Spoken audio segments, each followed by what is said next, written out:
My name is John Paul Jones. I'm the Don Bennett Moon Dean of the College of Social and Behavioral Sciences, and for those of you who were able to get here, thank you very much for being here. I thank Adrienne Louis for the prelude performance.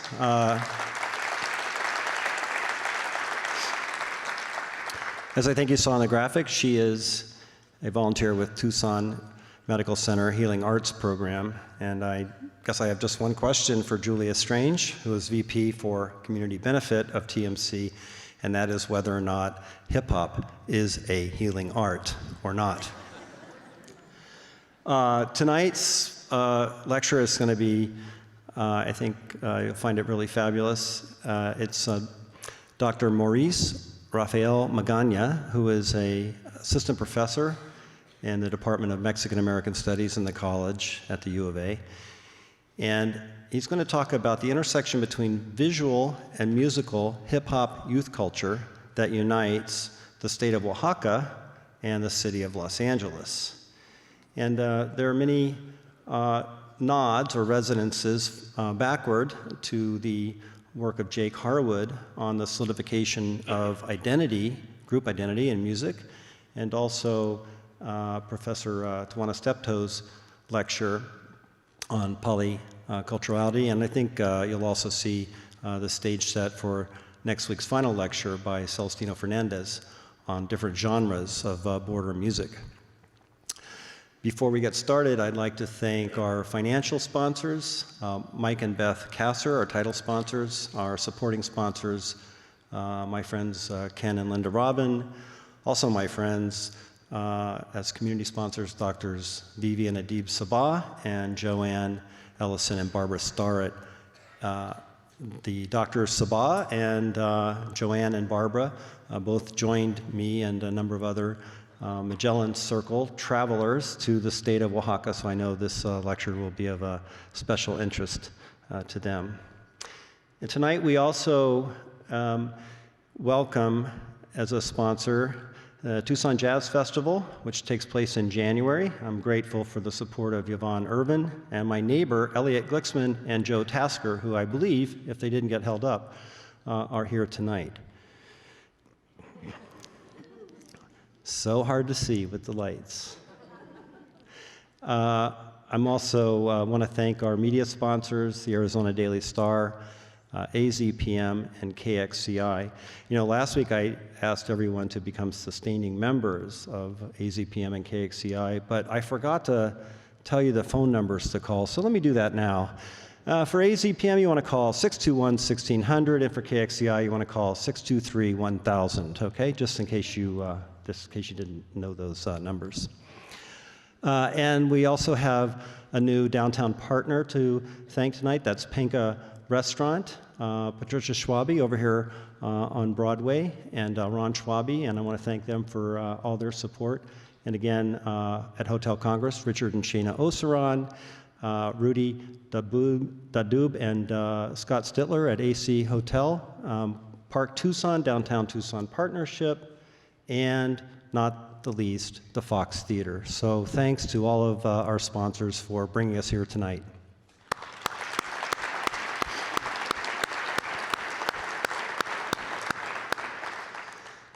So Maurice received his PhD from the University of Oregon in 2013 in cultural anthropology. He's an urban cultural anthropologist. I was very excited to be able to hire him because I spent quite a bit of time in Oaxaca myself and am a big fan of his advisor, Len Stevens, who is one of the foremost authorities on the state of Oaxaca. Maurice works in the area of youth culture. This is my homage to that particular area of his work. This is Charleston, South Carolina, 1973, more or less. But not the same pants or shirt, I can assure you. And he works on transnational migration and social movements and urban space and art. And he has a book that he's currently working on called Cartographies of Youth Resistance, Hip Hop, Punk, and the Production of Urban Space. And it's a delight that he came here. We brought him here from UCLA, where he was with the Institute for American Cultures, and before that, he spent some time at UC San Diego's Center for U.S.-Mexico Studies. Before he comes out, let me just say that after his lecture, we'll have a set by Logan Phillips, who is a poet, a performer, and, as you'll see, a DJ. His AKA is Dirty Verbs, DJ Dirty Verbs. And when I saw that, I thought to myself, uh-oh. But I was also raised on a Navy base, so I know a few dirty verbs myself. Logan is the founder and the producer for El Tambo, which takes place on Friday nights. It's a fantastic cumbia event at the Hotel Congress, HOCO, as they call it. And he won't be going there tonight, but they play every Friday night. And so I encourage you, if you like what you hear, to go and visit the Hotel Congress and any Friday night. Tucson Weekly called this event the best dance party in Tucson, so you're in for a treat tonight. Okay, please join me, won't you, in welcoming to the stage Professor Maurice Rafael Magaña.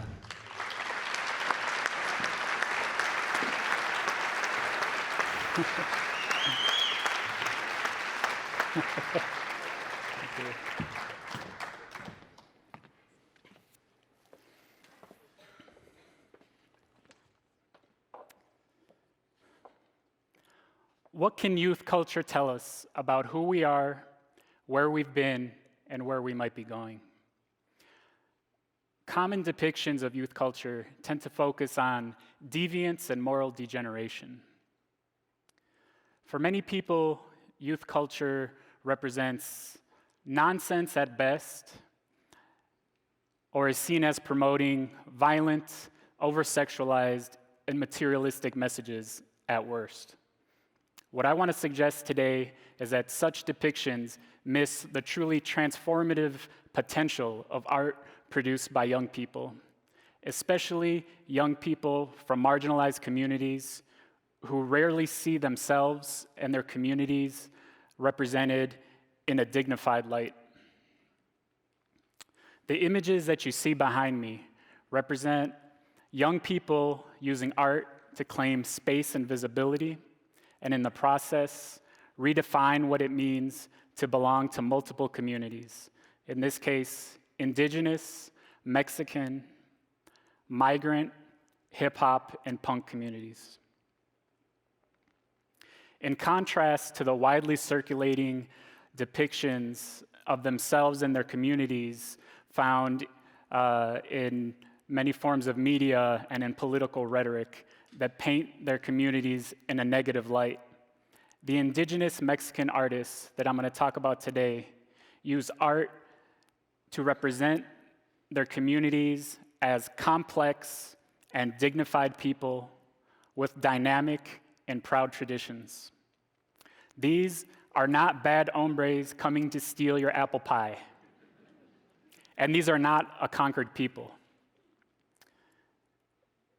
These are world-class artists with innovative styles, proud traditions, and a lot to say about the world and their place in it. By looking at how these artists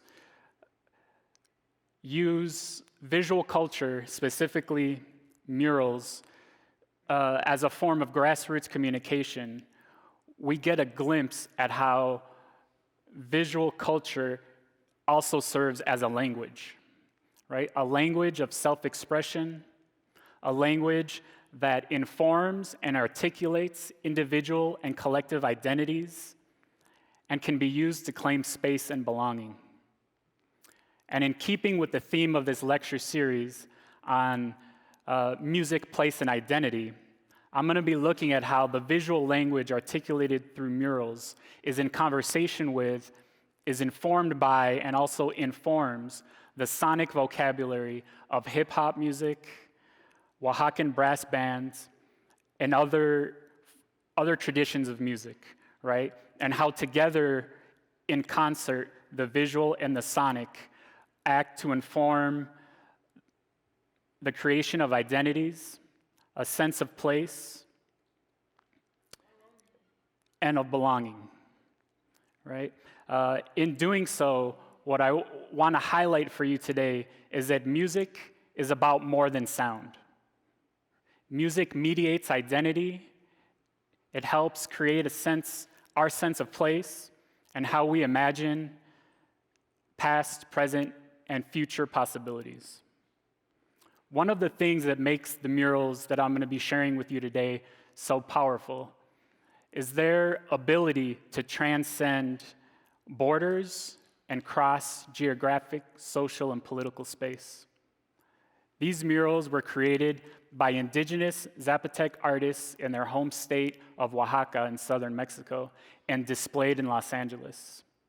In doing so, they have helped strengthen the bonds holding transnational communities together in the United States and Mexico. They have also helped to strengthen and create new solidarities with other communities that share overlapping histories of shared struggle and of organizing.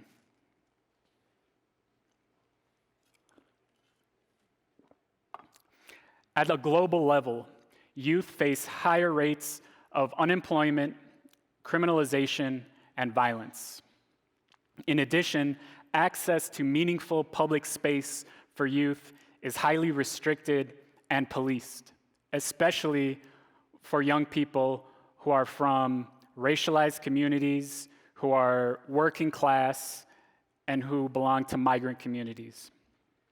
It is in such a context that youth in cities all over the globe find a channel for meaningful participation and a way of claiming space and visibility through urban youth culture. There's a reason that globally circulating cultures stick in different places at different times. In the Americas, the seeds planted by indigenous cultural practices and the way that they've interacted with those of the African diaspora have laid the foundation for genres such as hip hop and graffiti to flourish and take root in this hemisphere. The Mexican music and dance tradition of son jarocho, for example, pulls from indigenous African and Spanish influences. These influences are clearly seen in the oral tradition that son jarocho displays, which rivals the wordplay of even the most lyrical rappers of today. In the video clip that I'm going to show right now, we see a Oaxacan son jarocho band called Familia Raíces.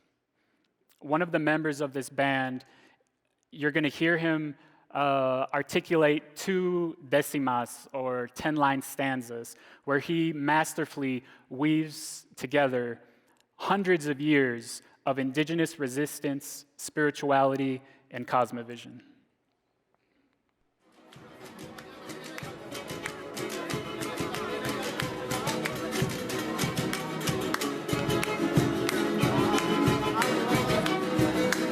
Son más de 500 años. Son más de 500 años que han pisoteado la historia, pero se tiene memoria de todos sus desengaños. Nos han hecho tanto daño que perdimos la paciencia y hemos tomado conciencia en la lucha por Ayotzinapa y Oaxaca, que como Villa y Zapata seguimos en resistencia.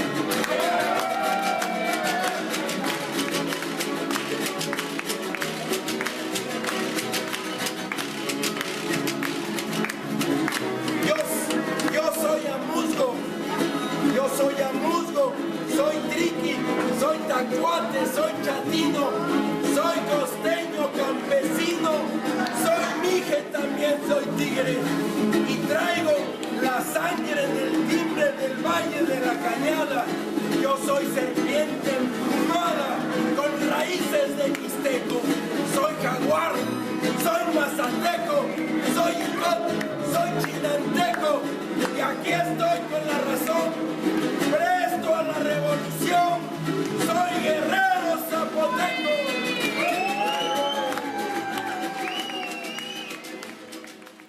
So the protagonists of the Décima that you just heard were Oaxaca's 16 indigenous groups and the state's 7 regions. In highlighting the importance of place and identity, this musician just signaled another parallel with hip-hop culture, where we hear rappers frequently referencing the role of neighborhood, city, and place in shaping identity. The parallels with hip-hop are clearly evidence of a shared Caribbean and African influences in both genres, which is clearly seen in their shared oral tradition, which can be traced back to the griot tradition that's found throughout the African diaspora. And we also find this in other diasporic genres, such as we see with toasting in several forms of Jamaican music, because they share those roots and those influences.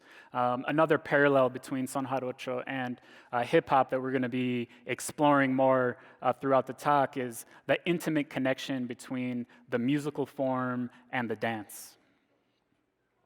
In terms of visual culture, the popularity of graffiti and street art among multiple generations of Mexican youth is actually layered on top of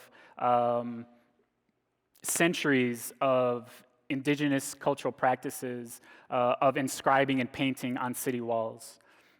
For example, in the Mayan archaeological site of Bonampak, they have a structure called the Temple of Murals that's full of vibrant murals such as the one you see behind me, depicting the social and political scenes of the time, right? And these date back over 1,400 years. The other image that you see is a photo of sculptures found in the Zapotec archaeological site of Monte Alban, which sits next to present-day Oaxaca City. And these sculptures date back at least 2,500 years. So there's many more examples of this, right, of indigenous people in this hemisphere, particularly in Mexico and Mesoamerica, inscribing and drawing on city walls. Mojave poet Natalie Diaz reminds us that indigenous lexicons are the foundation of all American art, right? And she reminds us that natives were the first to draw on, carve into, and leave their mark on this land. This tradition of public art in Mexico was kept alive in the 20th century, perhaps most famously by Los Tres Grandes of Diego Rivera, José Clemente Orozco, and David Siqueiros, who are famous for their elaborate and intricate murals depicting Mexican history, society, and culture, especially of the revolutionary period. And while they were overly celebratory of the Mexican nation state and the racial project of mestizaje, they cemented the role of muralism and public art in the political life of contemporary Mexico.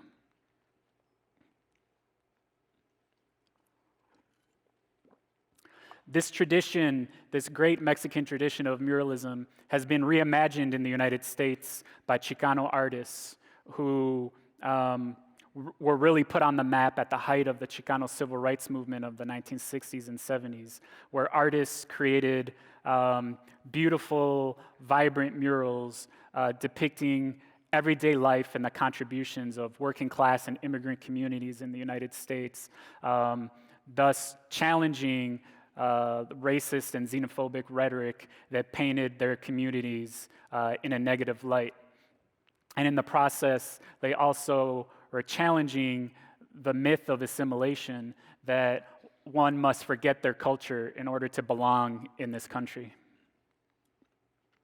Tucson, of course, has its own proud history of muralism. The mural that you see behind me was done by David Tineo, one of the architects of the local muralism movement and a mentor for many generations of artists. This particular piece was on display at the Tucson Museum of Art from 1992 to 2010.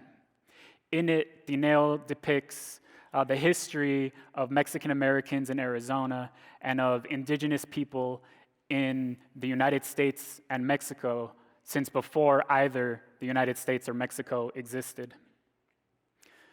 Taken together, these are some of the influences that the current generation of artists in the United States and Mexico draw on. And in the rest of my talk, I'm really going to highlight how music fits into to this history of influences. The bulk of the murals that we're going to be looking at today were part of a exhibit at the Los Angeles Central Library called Visualizing Language, Oaxaca in LA. And the murals paid homage to the transnational indigenous communities in the United States and Mexico. And these murals were juxtaposed to the library's permanent murals, which were painted by Dean Cornwell in 1933 and depicted the colonization of California and frequently pictured natives at the feet of the colonizers. The Library Foundation of Los Angeles commissioned an art collective from Oaxaca, Mexico, to provide the murals for this exhibit. The collective is called the Tlajolulocos, and the name of their collective is a play on the name of their hometown of Tlacolula, Oaxaca, and the word locos. Right? Their exhibit was the first time that anybody was allowed to interact with Cornwell's murals, and the Library Foundation's decision to commission the work to these artists was part of their intent to create a counter-narrative to the story told in Cornwell's mural of colonization by instead telling a contemporary story of what it means to be indigenous in the 21st century. Now, as a sociocultural anthropologist with research interests in youth culture, migration, and social movements, I'm most interested in cultural productions such as the murals and songs we're going to be looking at today in terms of what they can tell us about the larger social, political, and historical context in which they were created.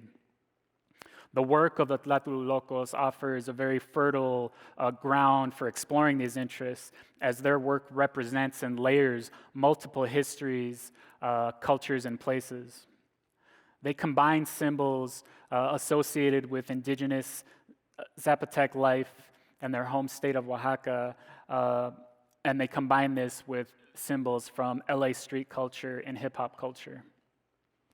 I find the metaphor then of the hip-hop sample as a very useful way of understanding the way that the artists mix and combine symbols and pieces of existing imagery, right? The hip-hop sample, of course, is how artists take a piece of an existing song and create a new song with snippets from already existing songs.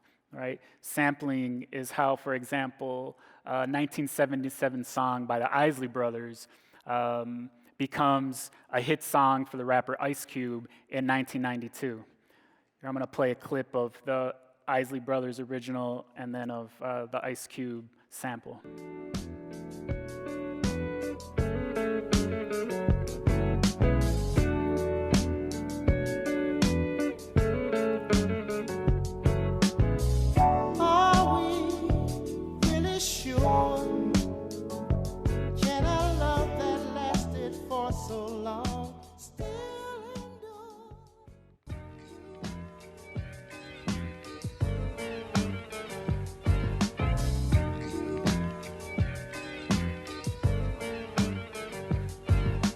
Just waking up in the morning, gotta thank God. I don't know, but today seems kinda odd. No barking from the dog, no smoke. And mama cooked the... Now, sampling is not unique to hip-hop culture, and it did not originate with hip-hop culture. But hip-hop DJs and producers have mastered and elevated the art of the sample such that it is now a foundational characteristic of the genre.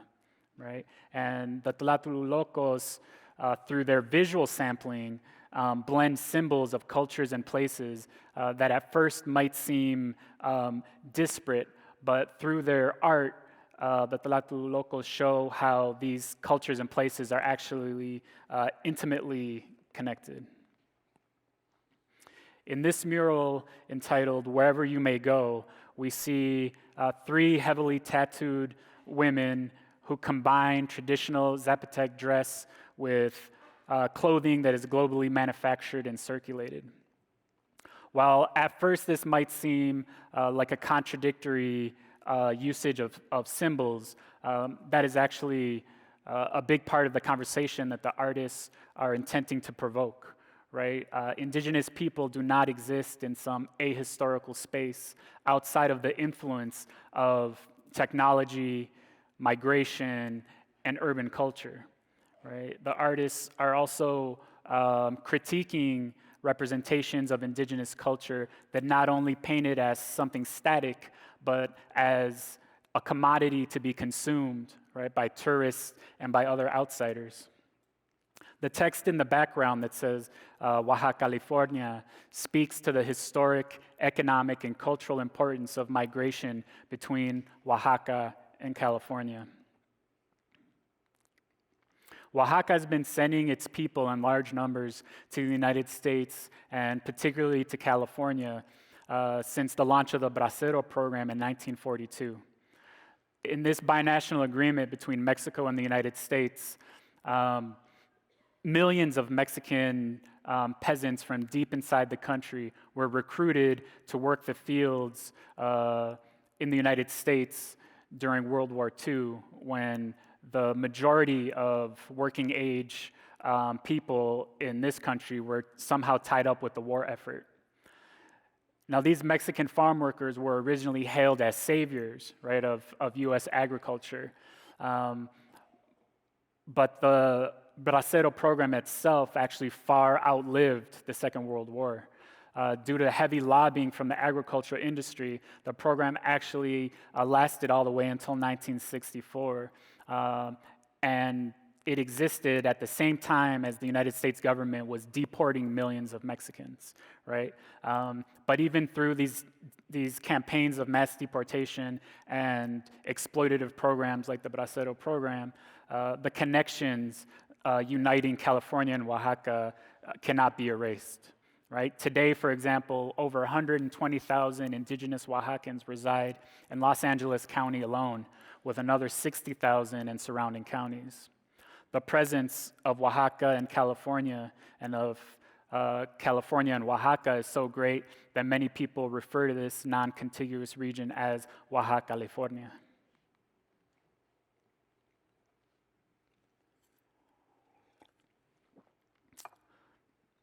The Tlatelolocos offer multi-layered and complex representations of the people who reside in Oaxaca, California through their murals.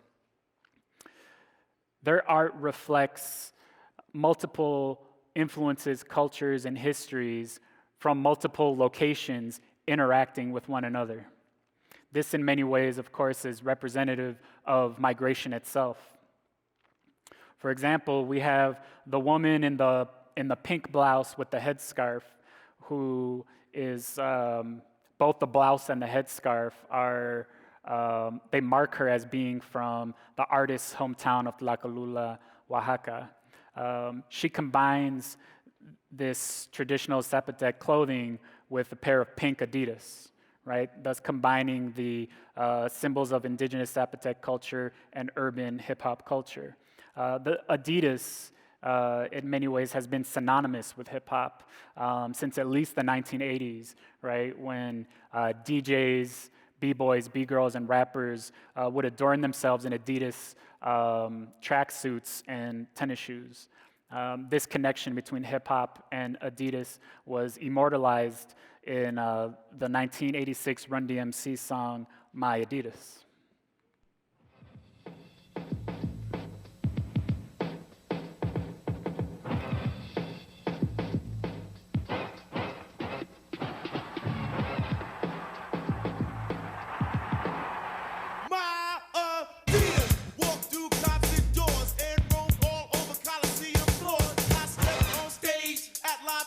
All the people gave, and the poor got paid. And out of speakers, I did speak. I wore my sneakers.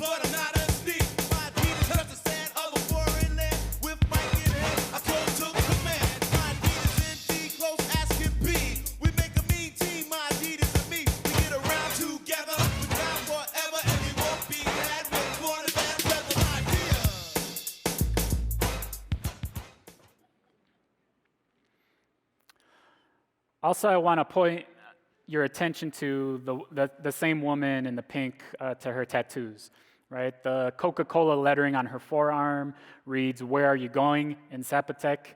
And then on the other hand, she has the LA Dodgers logo tattooed, right? So this woman clearly represents a community that's found in both Tlacolula and Los Angeles, right? She is marked as a resident of Oaxaca, California. At her feet, you'll notice the skull of a conquistador riddled with arrows. One of those arrows is holding in place a photograph of Toy Perina, the Tongva woman who led a rebellion against Spanish missionaries in 1785. With this imagery, the artists are linking anti-colonial struggles, and in this case, paying homage to the struggle of Southern California Native communities in the area where their art was exhibited. Then we have the woman in the floral dress who's holding a smartphone at an angle that suggests perhaps she's using her phone to listen to music. Next to her, we have a young woman playing the trumpet, sitting on a stack of books. That she is playing a trumpet and that she's a young woman are both highly significant, and I'm going to tell you why. The trumpet represents the importance of brass bands in the religious and social life of many indigenous Oaxacan towns. In the context of migration, playing in brass bands in the United States has become an increasingly important way for the young people of the Oaxacan diaspora in the United States to maintain a sense of participation and of belonging in their Oaxacan hometowns. That she's a young woman is significant because traditionally it was primarily or exclusively men who participated in these brass bands. But due to the pressures of migration and the various social and cultural influences of migration, we now see an increasing number of women in the brass bands, both in Oaxaca and in the United States, especially young women. I'm now going to play a video clip that you'll be able to hear what the kind of music that brass bands play in Oaxaca, and you'll see it together with the accompanying dance form. This particular video is from a social movement-run festival called the Guelaguetza Popular in the year of 2009.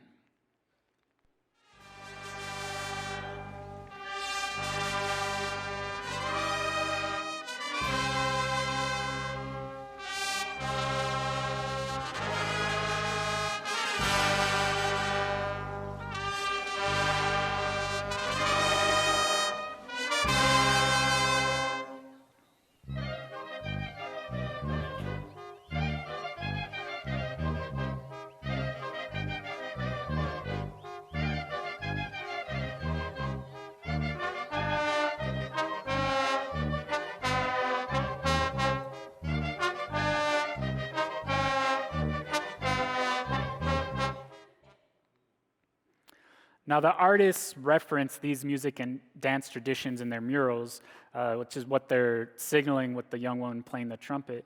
But they, of course, combine these with symbols of LA street culture and hip-hop culture to create a complex rendering from these cultural samples that reflect their community. I'm now going to play for you the musical equivalent of this sampling, as we're going to hear a bit from Oaxaca City-based rap group Oaxaca Subterráneo, where they sample the song that you just heard. Mucha gente luchando, Oaxaca representando, orgulloso yo cantando por toda esa gente que vive en el campo, que sigue cultivando día a día sus sueños en una tierra arada y oscura. Guarache de chivo, sudor en la frente, esa es mi gente, colores, sonidos de mi pueblo, paliacate en el cuello, orgulloso yo de ello, esta tierra la llevo entre mis uñas y mis dedos. Hoy por eso canto este dialecto, rap universal como Oaxaca no hay igual, no hay igual. Now, this mural is called "And That Is How They Hid the Sun." And this mural offers a very powerful representation of the artist's decolonial politics, where they critically reflect on how colonialism continues to haunt supposedly post-colonial societies such as Mexico's. Now, the most obvious gesture to this would be the priest with the conquistador helmet and the police baton, right? Linking colonialism, Catholicism, and more recent issues like police repression.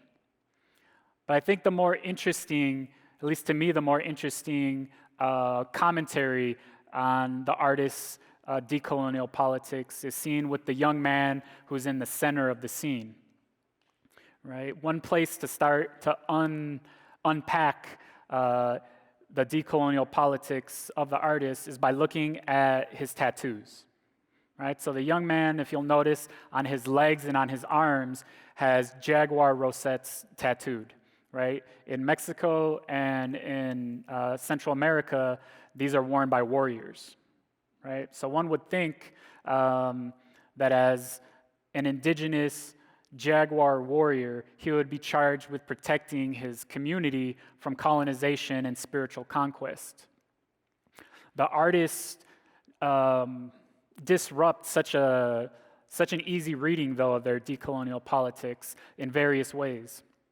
One way is by showing the young man having a fleet of Spanish sailing ships, right, tattooed on his chest. This can be seen as a commentary on how people carry their own colonization with them, even in supposedly post-colonial societies. Another way that they speak to this sort of more nuanced take on colonization is seen with the pants and the headdress that's off to the side, which mark the young man as a dancer for the danza de la pluma, or the dance of the feather dance, which is a dance that's done in indigenous communities in front of the town's Catholic church as an offering to that town's patron saints. Now, dancing in these kinds of folkloric dance groups is in many ways parallels the participation in brass bands for young people in the Oaxacan diaspora. It's a way for them to continue to feel connected to and active participants to their hometown communities in Oaxaca, even if they're not physically able themselves to visit those towns. I'm going to play a clip for you right now of what the danza de la pluma looks like. In this case, it's being danced in front of the church of a town called Tlacochahuaya, which is the neighboring town to the artist's hometown of Tlacolula.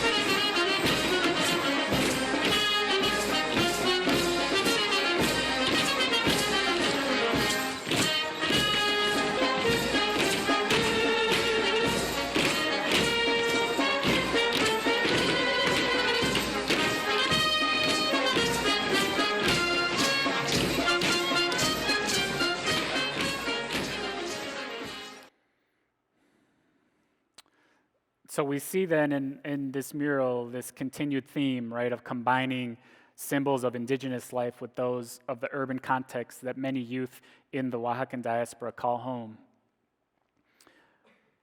We see part of this sort of urban symbols in the hat that the young man's wearing, right? It's a LA Dodgers hat that he's wearing backwards. We also see this connection to urban culture in his choice of shoes. Right? The shoes he's wearing are Nike Cortezes. And yes, if you're wondering, the Jaguar warrior is wearing Nike shoes that were named after Spanish conquistador Hernán Cortés. Okay? The story goes that Phil Knight and his partner were getting ready to debut their first track shoe ahead of the 1968 Olympics that were held in Mexico City. They wanted to honor the host city by calling their shoe the Aztec. The problem was Adidas already had a track shoe called the Azteca Gold.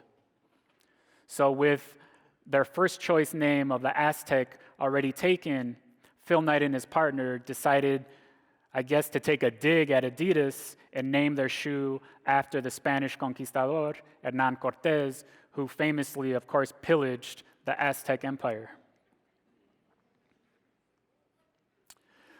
But regardless of this connection, the Nike Cortez actually has a very deep connection to hip-hop culture, especially Chicano street culture.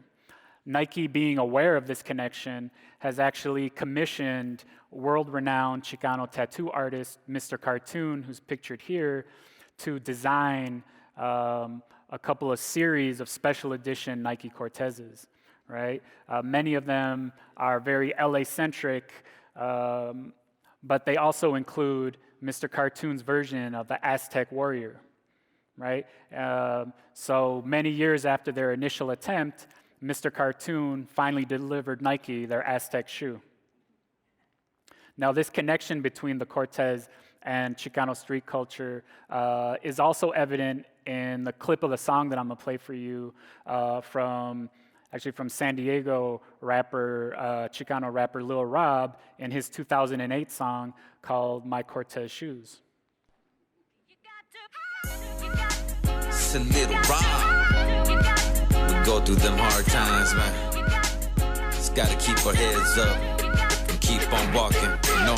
These Cortez shoes know the hard times that we've been through, all the crazy things that we used to do just to get by. Walk in my shoes, and you will see why these Cortez shoes. Try to walk in these Cortez shoes, bet you couldn't walk a mile in these shoes, but we get by. Now, this mural is called Smile Now, Cry Later. It represents those left behind by migration. In other words, those who did not migrate themselves but have still been deeply impacted by migration.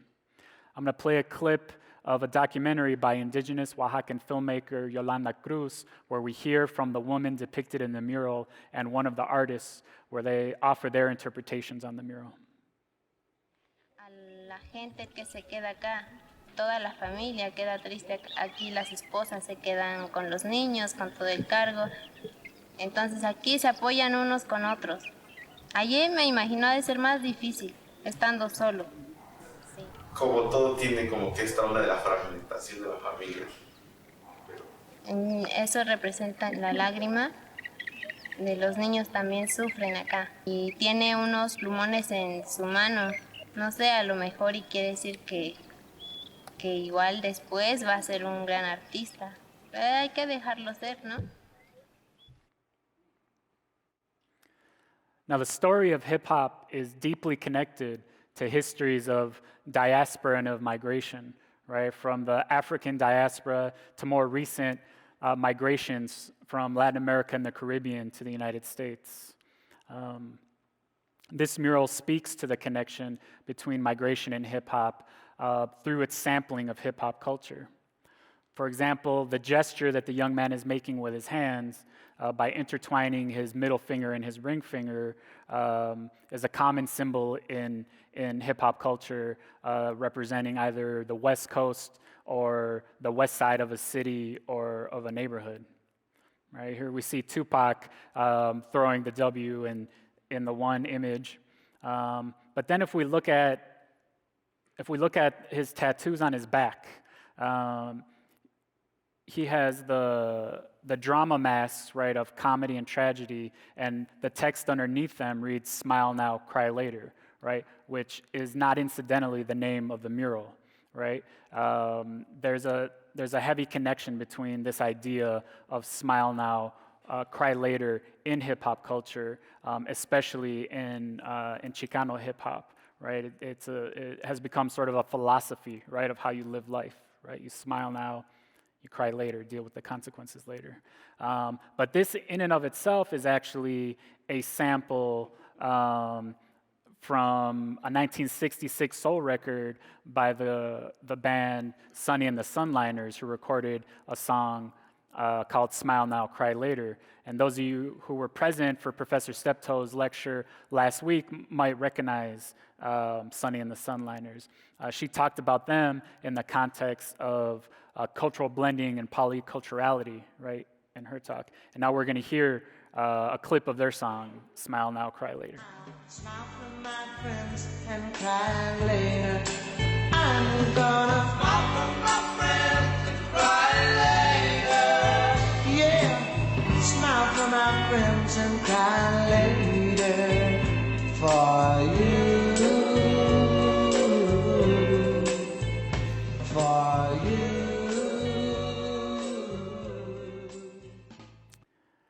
Now, Sunny and the Sunliners were Mexican Americans from South Texas who combined influences of Mexican regional music like Tejano and Norteño music with rhythm and blues, right? And they, as Professor Steptoe told us last week, right, they played what was called the Chitlin circuit, right, of clubs where black musicians could perform in the segregated South.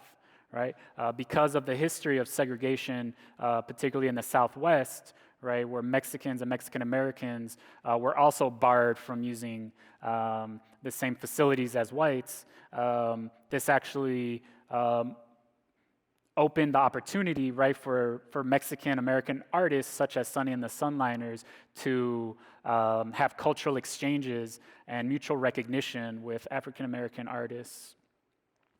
So with Smile Now, Cry Later eventually becoming a really important part of Chicano hip-hop and street culture, and then apparently also being picked up by Tupac, as his back tattoos would indicate, this also becomes a way where we see black and brown communities having cultural exchange and sharing space. In this particular mural, we actually see how the product of those exchanges between black and brown communities actually circulate transnationally, right? Where we have indigenous Oaxacan artists painting this mural in Oaxaca, calling it Smile Now, Cry Later, and then exhibiting it in the Central Library in Los Angeles. Now, this is the final mural that we're going to look at from this exhibit, and it's called The Place, the Size of Your Suffering. There's a lot we could talk about in this mural, but what I want to focus on is the importance of place and identity, right? Specifically, the artists are reflecting on how indigenous migration has remade Los Angeles. If you look at the blue street signs in the background, they list the names of towns or of neighborhoods, with the exception of East Los Angeles. The rest of them are neighborhoods that people who are not from Los Angeles would not think of as being part of Mexican LA or Latino LA. But the artists show how these neighborhoods have been transformed through indigenous migration. For example, they show how Koreatown has become Oaxaca Koreatown. They show how South Central has become Sur Centro, right? So this connection between place and identity is also frequently referenced in hip hop, right? I'm gonna play a clip for you right now of a 2005 song from Chicano rappers Six Symphonies, and I want you to pay attention to how they speak to the importance of migration and place, specifically of the Pico Union neighborhood that they grew up in, and that is also one of the neighborhoods that the artists depict in this mural. I don't know much about this thing called love, but I'm willing to try. I don't know much about it either, baby, but if you're willing, then so am I. Pero Started on the Mexican streets and ended up in these LA blocks. That's where the love was released. Me and Duke were a product of those immigrant antique ways where men on men and the cowards take back seats, and that's deep. Street education my dad teach. It ain't the gangs in the hood but cops that harass me. He said money wouldn't last me long. Enjoy family before they get the passing on. I grew up on the 17th block of Pico Union. A rough life but good times always keep it moving. I stay down with mom and pop. My blood, Big Duke. Now, this mural called South Central Dreams was created off of the railroad tracks off of Slauson Avenue and Hoover Street in 2016 as part of a month-long residency that the artists did ahead of their library exhibit that was meant to allow them to better acquaint themselves with the city and its various communities. This mural, together with one that they did in East LA, the way they explained it was, quote, that they were giving back to the history of street murals in LA that heavily influenced our vision as artists, end quote.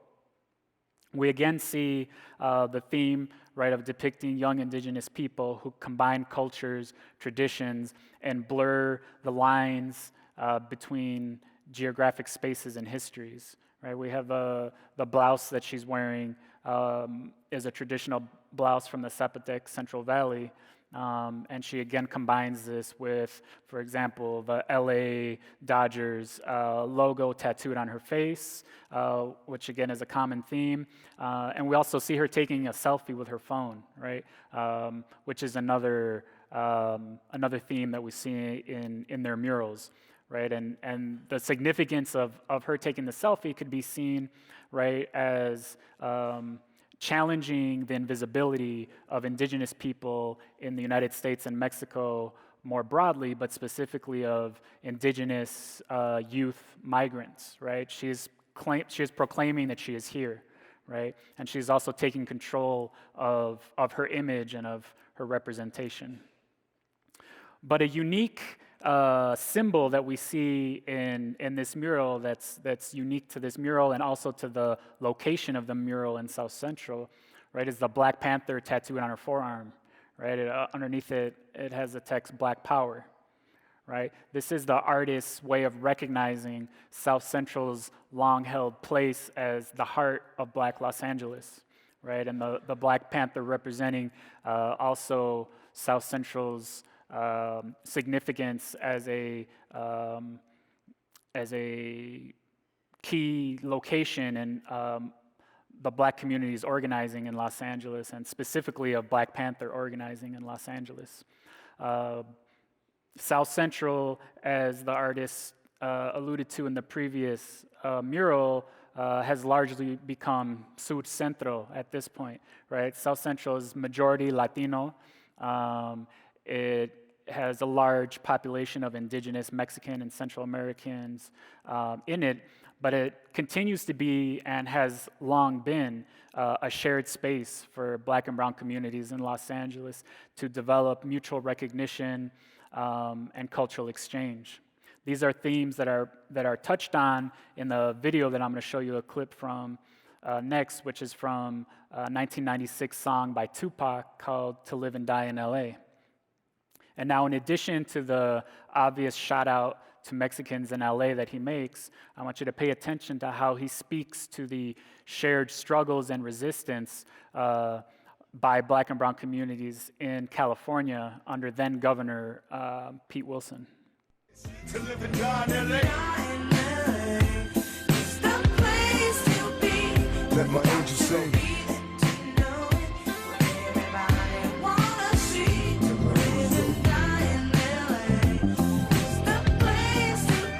To live and die in LA.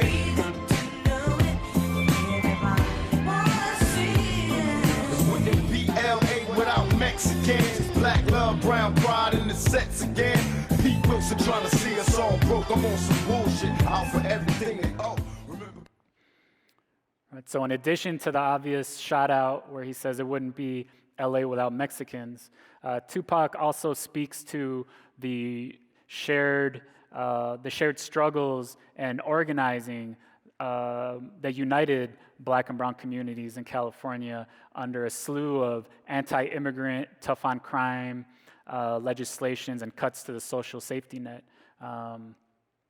And this speaks to that mutual recognition, right, that Professor Steptoe talked about in the context of Houston in her talk last week. That cultural exchange, right, is an ongoing one, and that fact is visible, or is we can see that exchange is ongoing in the next clip that I'm going to play for you, which is by Chicano rap group Delinquent Habits and their 1998 song "This Is LA," where they sample the Tupac song you just heard.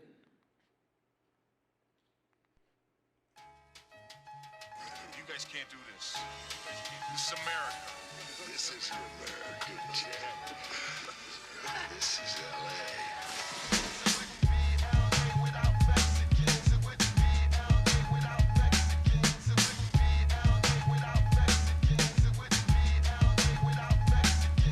It's time to amount an enormous amount of muscle moving like Fifth Battalion. While Wolf is going up in trouble, kick in. It's how me, I'm moving to make me a little something. Won't catch me chasing no dragon, adrenaline got me pumping. So both the mural South Central Dreams and the songs that we just heard clips of from Tupac and Delinquent Habits speak to that ongoing cultural exchange, mutual recognition, and shared spaces for Black and brown communities in Los Angeles. This is the final mural we're going to be looking at today, and it's called Oaxaca Ingobernable, or Oaxaca Ungovernable. This mural was painted in East LA on the side of a really important community art space there called Self-Help Graphics. That they put this mural, which speaks to ungovernability in East LA, is recognizing East LA's role, right, as both the heart of Mexican Los Angeles, which it has been for generations, but also as a hub for Chicano social movements, such as the Chicano Civil Rights Movement, and cultural movements like the muralism movement that I talked about earlier.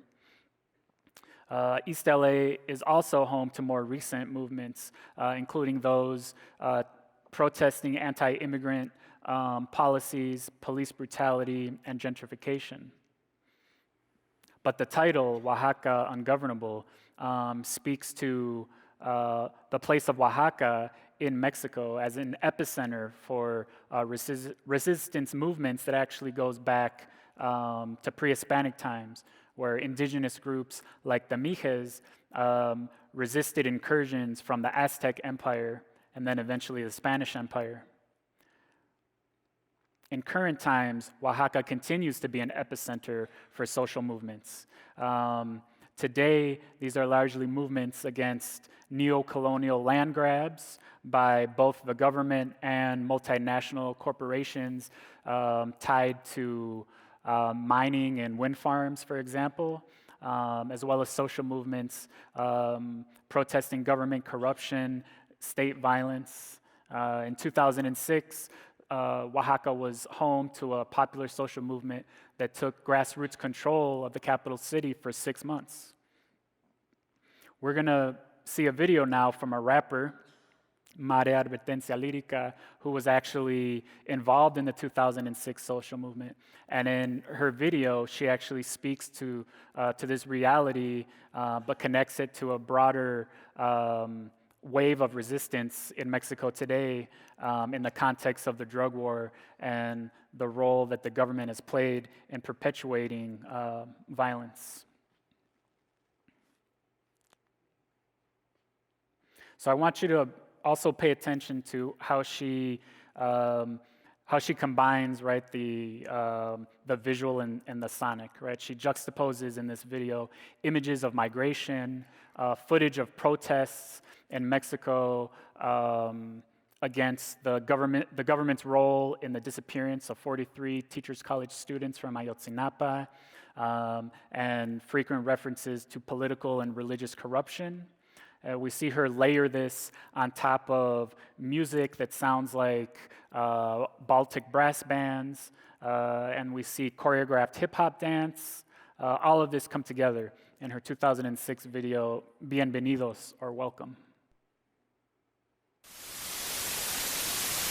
El escudo nacional representa el momento justo de una lucha, la del águila contra la serpiente.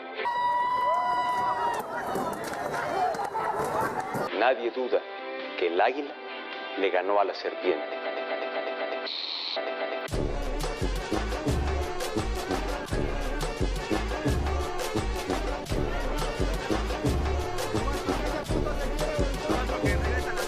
Bienvenido al infierno, es aquí donde te espero, donde están las promesas que políticos no cumplieron, donde el dinero se transforma en pesadilla y los sueños rotos se van por la alcantarilla. Bienvenido al infierno, es aquí donde te espero, donde están las promesas que tus dioses no te cumplieron, donde entre santos hay demonios escondidos. Eso es la realidad, así que bienvenido amigo.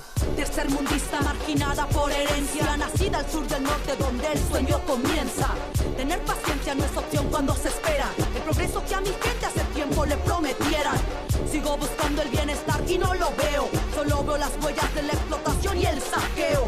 El desempleo crece a diario y no es mentira, que los de abajo somos quienes estamos en la mira.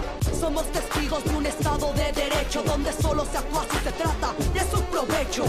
Tener respeto a los símbolos que han impuesto esta colonización instaurada en nuestro cerebro. Pensar por cuenta propia es un lujo que cuesta caro. A ellos no les conviene que te separes del ganado, más ganan ellos si nos mantienen desinformados. Una tierra empobrecida y más fuerza para el Estado. Bienvenido al infierno, es aquí donde te espero, donde están las promesas que políticos no cumplieron, donde el dinero se transforma en pesadilla y los sueños rotos se van por la alcantarilla. Bienvenido al infierno, es aquí donde te espero, donde están las promesas que tus dioses no te cumplieron, donde entre santos hay demonios escondidos. Eso es la realidad, así que bienvenido amigo.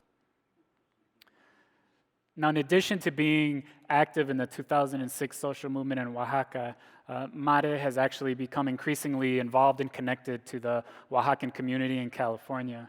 In this image, we see her performing with one of LA's Oaxacan youth brass bands at an event that was organized by by an organization known as the FIOP, which is the Front of Indigenous Binational Organizations. In this particular event was held in the Westlake MacArthur Park neighborhood. Now, the final video that we're going to see for today really brings together very beautifully and very powerfully the different kinds of sampling that I've talked about today. It's a 2014 video by rapper Olmeca, who himself is the child of Mexican immigrants and was mostly raised in Los Angeles. In his video, for a song called Por el Suelo, he samples Afro-Indigenous Colombian singer Toto La Momposina's 1989 song called La Verdolaga. Now, this song was actually originally sampled in 1998 by French Basque musician Manu Chao. So first I'm going to play the original, then the original sample, and then Olmeca's version.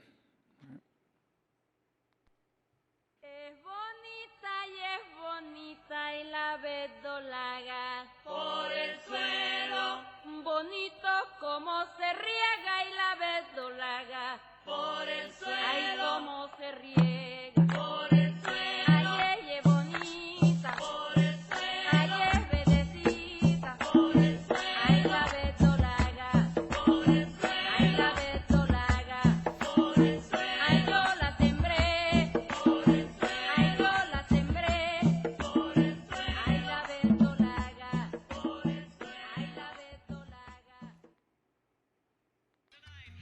Por el suelo hay una compadrita que ya nadie se para a mirar. Por el suelo hay una mamacita que se muere de no respetar. Pachamama, te veo tan triste, Pachamama, me pongo a llorar.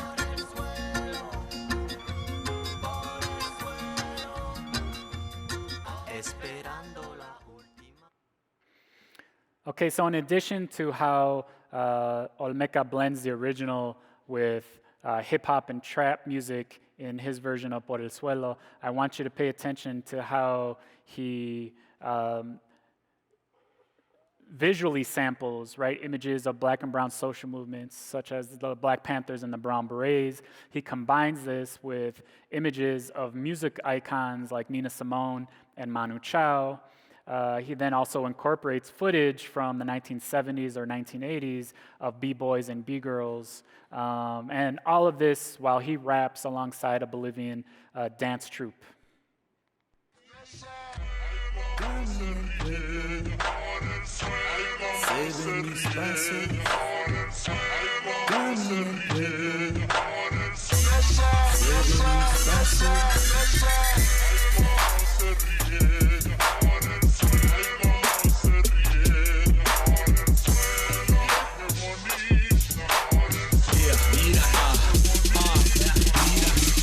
Tarahumara, firmly grounded and I travel slow. Live life, every step I take I grow. On the ground is where it happens, that's where people go. Por el suelo follow steps of the great Nina Simone. Si vivo en la nube no vivo y por eso, por el suelo camina el pueblo. Todos igual como grano de arena, sin el suelo nadie aterriza. Those who float in the wind, never were here to begin. Hand me the pin, walk right in, the people I've seen. Todos los vuelos tienen su fin. Cada paso cifra cuentos, cada suspiro el llanto del viento, el canto, las calles, las sierras son las hojas, el lodo, la tinta, en cada paso escribo dichos y párrafos, vida escrita en tierra, historias ilustre del pueblo humilde, memoria con sello de lava, mi gente de selva, montaña y jungla urbana, desierto, tu lucha me inspira y digo el mañana no se vive arriba.